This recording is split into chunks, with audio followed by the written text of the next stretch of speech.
Hey friends, we're glad you tuned in to this episode of Beards and Bitcoins, a crypto podcast for the man's man, and all you beard-loving ladies. In this vast kingdom of nerdy incels, two men stand out as different from the crowd. BitBoy and J-Chains were both voted least nerdy in high school. Join them each week as they discuss all the hottest topics in cryptocurrency, as well as the fan-favorite segment, Manspreading. So make sure to hit subscribe and turn on those downloads. Here are the dudes, Ben and Justin. Hey everybody, welcome to the Beards and Bitcoins podcast, crypto podcast for the man's man and the ladies who love them. And you're certainly going to love what we got for you guys today. We got something very exciting. I'm your co-host BitBoy along with my other co-host J-Chains. Chains, tell them what we got on the show today. Dude, we are super excited. It is just a straight solo interview episode with Fred Chesnais. He's the CEO of Atari. It's the video game system that you know, possibly love, getting ready to love because they're coming out with a new system. Super excited about this, man. It was an interesting interview. What do you think? Yeah, it's definitely, he's a man's man. I got the impression. You know, he seems like he's a normal guy. I think we were expecting kind of a maybe like video game centric nerdy episode. You know, we were ready to get nerdy with it. But yeah, he just seems... This guy, he's a dude. He likes crypto, loves crypto. He's a rocker on the guitar. He's just a dude. Absolutely. So let's check out what Fred's got to say about Atari. We're also going to be talking about Litecoin's partnership with Atari. So you guys enjoy this episode. Hey guys, we are super excited about today's episode. We have got Fred Chesnais, the CEO of Atari, on, and we are going to talk about all sorts of fun things like nostalgia and Litecoin, obviously. So, Fred, we are super excited, like I said, to have you here. How you doing? Yeah, good. I'm very well, and you? So very excited. Excellent. Well, as both children of the 80s, Ben and I, we are absolutely no strangers of the name Atari. It certainly brings back the nostalgia of being a child and all these memories. But question for you, how has being in movies recently like Blade Runner or even like Ready Player One really helped to bring you guys in some new fans from a different era? Well, you know, it was very interesting because it really showed that the brand was, very much alive. We were in the first movie. We were one of the few brands that survived. Basically, there was a curse, so to say, on the first movie because you had Pan Am, you had TDK, you had a couple of... Coca-Cola did survive, but you had a couple of brands who didn't make it. So we made it, and it was very good to be able to reconnect with the prior or an older audience, and also try to stay relevant with a new audience. So it did help a lot. The same with Ready Player One. The book did help a lot. Great writer, great story, and the movie did help a lot as well. So it was very cool.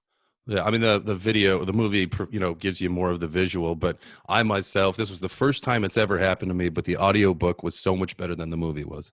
Yeah, it was maybe the written book.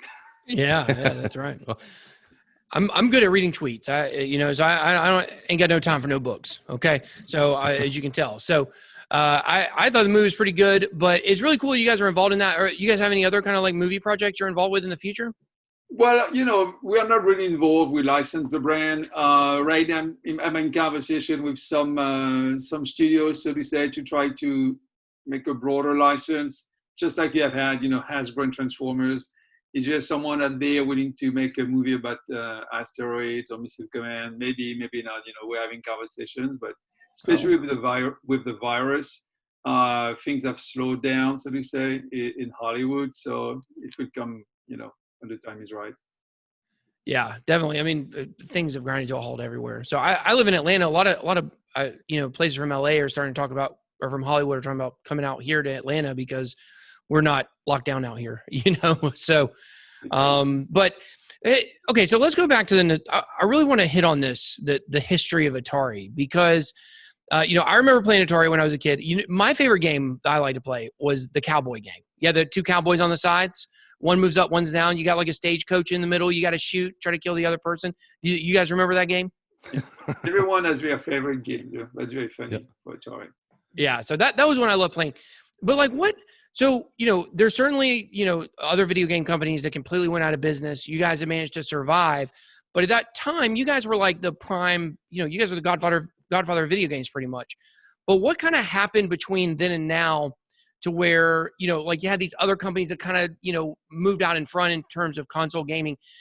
And to follow that up, what are you know, do you guys have any plans to try to get back in that race at some point or Yeah. you know, anything like that? So I'll make it short, right? I know I know that's a big question because there's so much, but I'm so interested in this. I could talk for hours. So, you know, the company was created by Nolan Bushnell. Hi, Nolan. Thanks again for everything you've done. And what's not really known is that it had like a very interesting crew initially, because Steve Jobs was an employee of Atari. Steven Wozniak, for instance, is credited with being the designer on Breakout, the breaking game. So like it was you know, a very, very interesting company back in the day. Mid-80s went bankrupt with the console and a downturn in the market, and basically the brand stayed silent for 15 years. Ended up with Hasbro. And how did I become involved? It was very funny because I was advising a French company back in the day, Infogrames. And Infogrames bought the interactive division of Hasbro, and inside was the Atari brand. We knew, of course, it was there. This is why we were buying the division. But there were other, you know, assets in there, such as Roller Coaster Tycoon, for instance. So we renamed the company Atari, the French company Atari. We just changed the name, and then in 2007 we all left. A hedge fund took over, Blue Bay, and then 6 years later, the hedge fund really blew up. The hedge fund went into liquidation. The hedge fund put Atari into bankruptcy, Chapter 11 here in the US. The company had 1 million euros of revenue and 31 million euros of that I'm talking early 2013. And I had, you know, kept some consulting gig with the company. So he called me back saying, yo, it's a disaster. You have to come back. If you want it, it's yours, but just, you know, cover us, so to say. So I came back early 2013. Again, 1 million euros of revenue, 30-ish million euros of that. And took me basically 2.5 years to go through bankruptcy, to survive, to redeem the debt, 2 or 3 years roughly, and then 3 more years to relaunch. And, you know, so then you're late 2020. So what we're doing today is very simple, because now we have no more debt. We do games, of course. So, you know, compared to the big boys, you know, Infogram was pretty comparable. If you look at the beginning of the year 2000, 2001, 2002, we had the Matrix back in the day. We were doing close to $1 billion of revenue. So we were quite comparable. But then what happened is, like, over 10 years, you know, hedge fund and then just basically a downward spiral. At the same time, the other guys, I'm talking Activision, EA, you know, we're growing like crazy. So right now you have like big, you know, entertainment, big multimedia giants, and you know, we're just rebooting. So what we're doing games, but we can't compete, and we don't have the means to compete against the big boys. So for the moment, we're focusing on mobile games, free to play games, especially in the simulation genres, such as Roller Coaster Tycoon. So that's one thing that we are doing. Also doing some casino games in Africa. I'll come back to that when we talk about cryptocurrency. Okay. Second thing we're doing licensing. So everyone immediately thinks about the T-shirts, but you know, the big money generator today is more like arcade gaming machines for the home entertainment. Yeah, those are getting really popular. We're starting to see those everywhere. We do that with Arcade One-Up. So here we're licensing, right? I mean, we've run the company early in 2002 and 3. There were 2,500 employees roughly. So today we are less than 25. everything is distributed. Everything is outsourced, right? Yeah. There's no point in trying to recreate a big company. Look, with the virus, it's I think it's just a proof of concept. I would say, unfortunately. So you have licensing. You have the plug and play devices, you have the home arcade gaming machines, for instance, the T-shirts, all of that. And then the third business line is the new Atari video computer system, the console. It's not a console, it's a computer system. So it's a personal computer that will be out this year. We were supposed to launch it in March, but of course, you know, with the virus, China going into lockdown. So the thing has been delayed. It will be released when the supply chain is back to I would say, normal conditions of pressure and temperature, which is not the case today. But it's coming back. So we do games, licensing, and a new video computer system. It's a computer system. You should check it out on atarivcs.com. It's pretty cool. You can adapt it. You can increase your memory. You can basically, it's a very flexible machine. It's a nice PC for $300. Oh, nice. I was looking online. I was looking online, and it appears as originally Atari was going to launch the system as VCS, but it came to market as what we know is a 2600. Is that right? No. It is a video computer system. That's the name, the Atari 2600. No, we're not using that name. It looks like the initial 2600 with some wooden design, but it's a computer system. Okay. Very open. You can download. You can install any operating system. It's very, very flexible, and it has a section inside is a curated, so to say, section, which is basically like a console. Cool. So Atari VCS, and then we do crypto. So, which is the big thing. That's what we do here. What a coincidence. You do crypto? Wow, we do too. Let's talk about that. So Litecoin has gotten involved. You guys have a partnership with Litecoin. We talked about it a little bit on the podcast last week. Wanted to get your perspective on it. Kind of how did that come about? How did you guys choose Litecoin? And, what's that relationship all about? So let me just make a short intro. Why are we doing crypto? I'm a strong, supporter of blockchain and any cryptocurrency for many reasons, but mainly because I believe this is clearly the future. And, here I think in the US or in Europe or in France, no one really understands why you need a crypto. It's very simple. Why they don't understand it? It's because they all have a bank account, they all have a passport, an ID. You have an Amex, 5 business cards, 5 credit cards, 10, debit cards. It's not the same in many, many countries. So for instance, as I've said, we do casino games in Africa. And here we are really at the forefront of mobile money, everything that's wallets, basically mobile wallets, cryptocurrency in general. So I've always been a very, very strong supporter of blockchain and crypto in general. And for us, making an Atari Token, so it's a project we started 2 years ago. We had granted a license to a team. The team did not deliver, so we took over and we took back the rights early 2020. But what we want is to create a crypto, which is a utility token that can be used inside games, but also across the ecosystem of the video game industry. Our industry is, and I mean by professionals, because today our industry is completely distributed, so to say. If you look at Roller Coaster Tycoon, you have a studio which is in Canada, you have testing, which is sometimes in Canada, sometimes in India. You have in other games, you have other people doing animations in Thailand, in Vietnam, drawings in environments in Korea. So it's just all over the place. And that's why I believe that there is going to be a lot of, smart platforms, blockchain, smart contracts in our industry. And the second trend, which is very, very important to me, is that today you have basically 4 billion, call it 4, to make it simple, 4 billion people who have access to internet.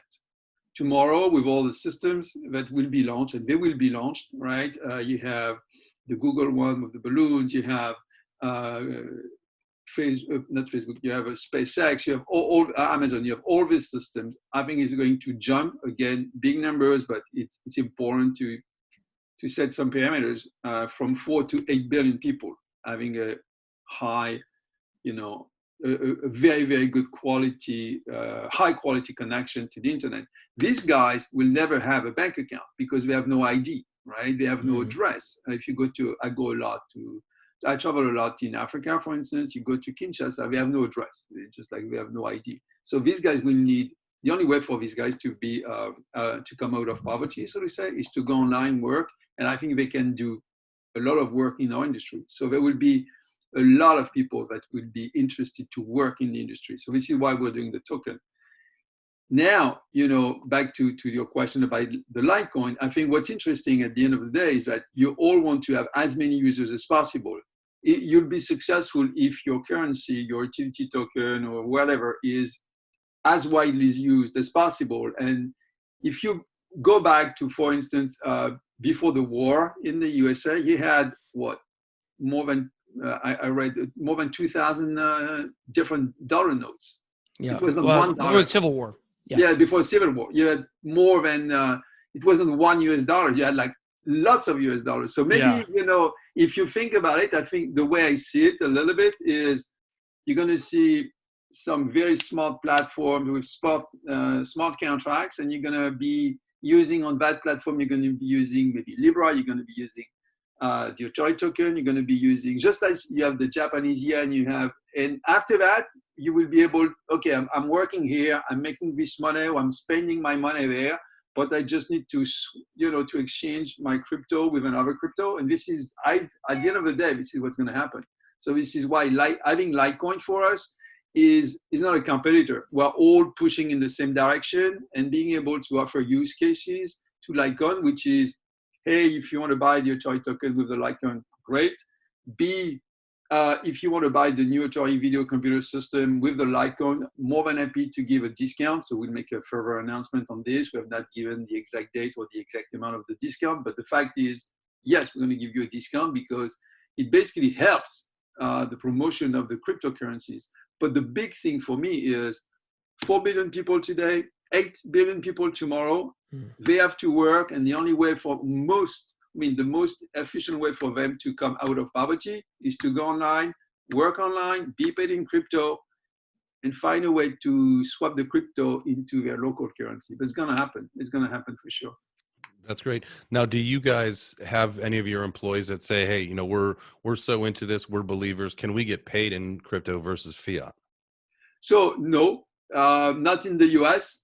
But what I think I'll try to do is to incentivize based on some crypto. But right now, it's like in the cable system, right? It's the last mile. So let's say you are in any country, you have a crypto. Let's say you have a Bitcoin, right? Say your guy down the road around the corner is not going to accept the Bitcoin, not necessarily to pay for food, right?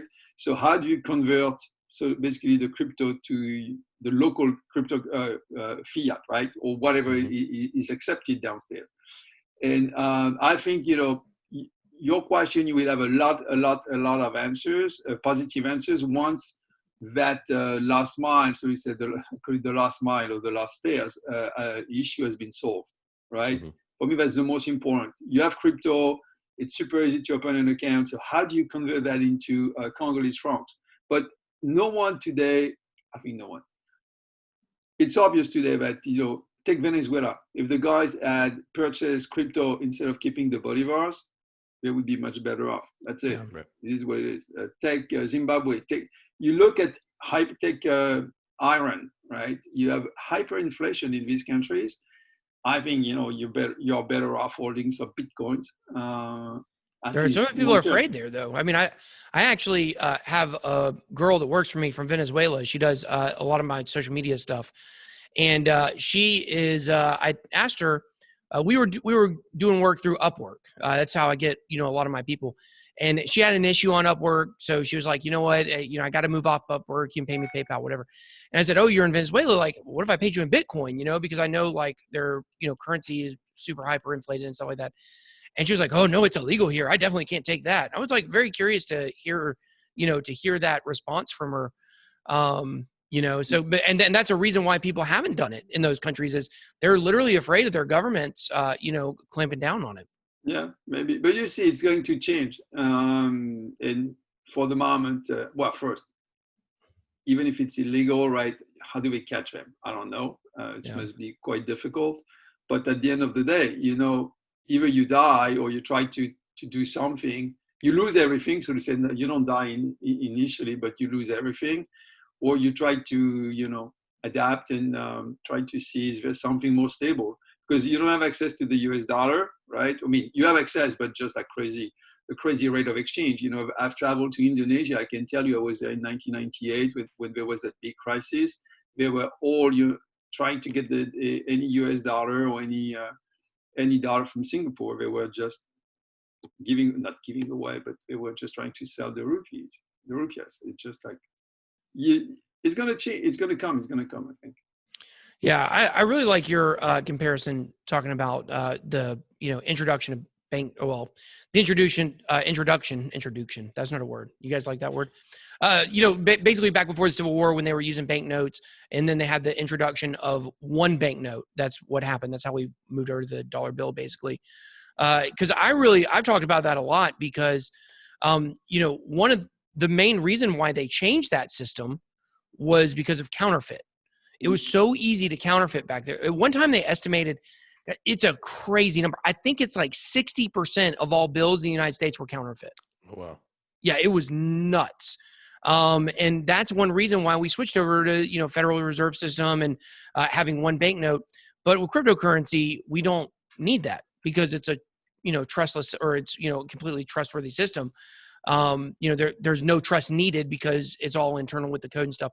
So I really like that comparison that you made talking about that because, that's the way the world used to work, is with all these different currencies. And you have all these people saying that, Bitcoin maximalist, altcoins will die and all this stuff. So sounds like you're in favor of, definitely multiple coins surviving and flourishing.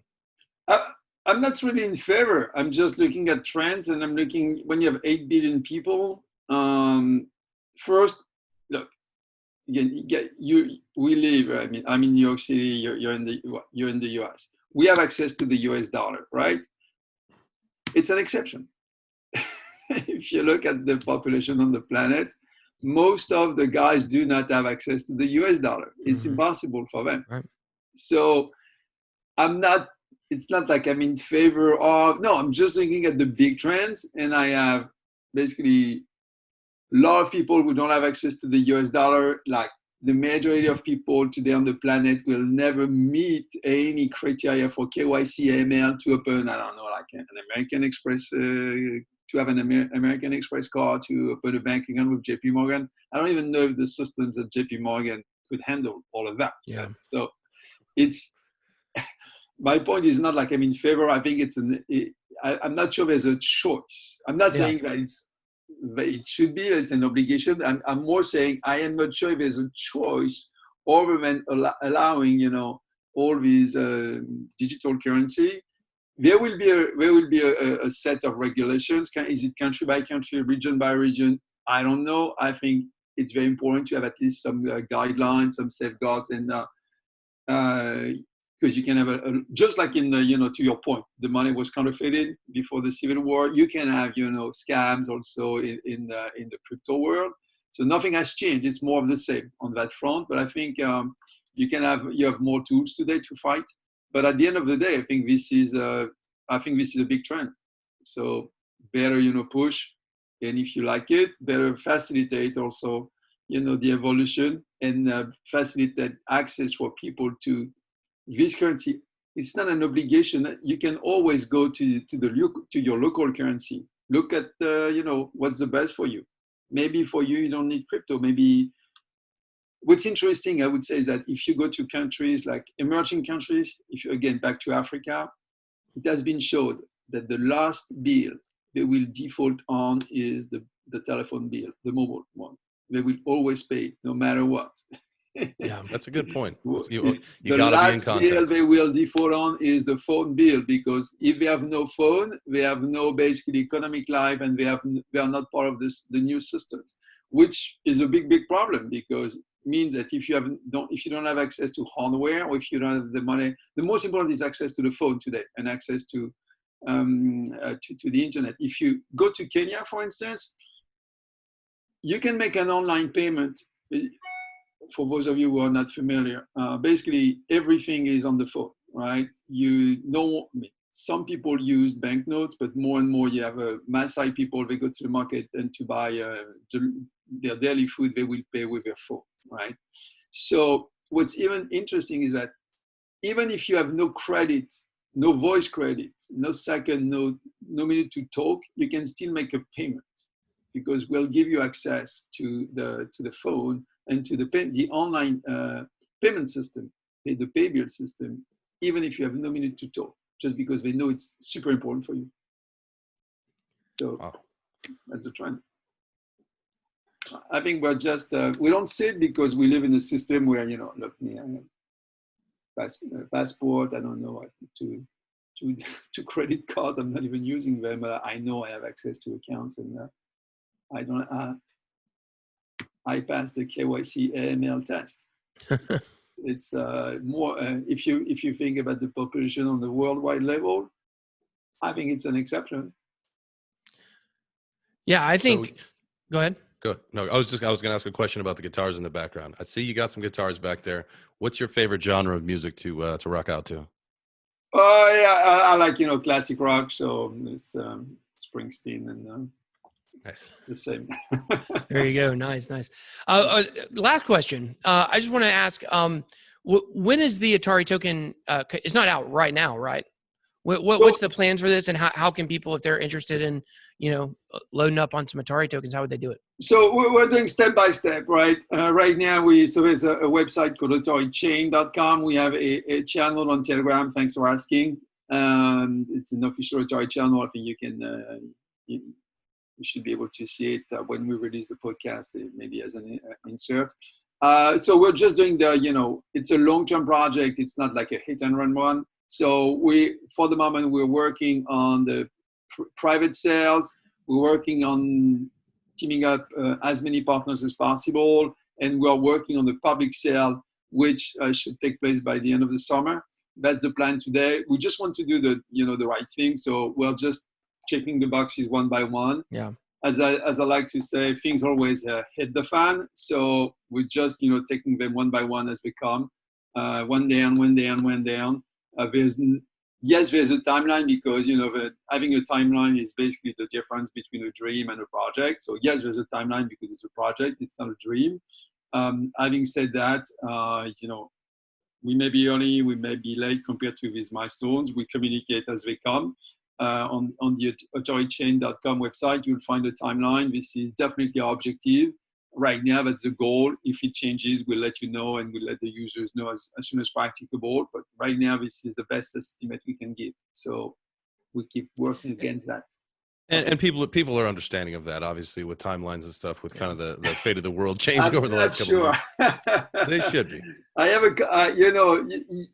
well, that like me, but especially I've run a couple of listed companies, and I try not to be too much on Twitter because I have on Twitter, I'm not even answering because I can tell you, I could show you tweets like, hey Fred, where is the blah blah blah Atari VCS was supposed to be here in March, and you're like, dude, do you understand what's going on in China? People are clueless. You have like so people crazy. dying. No, but so yes, it's people.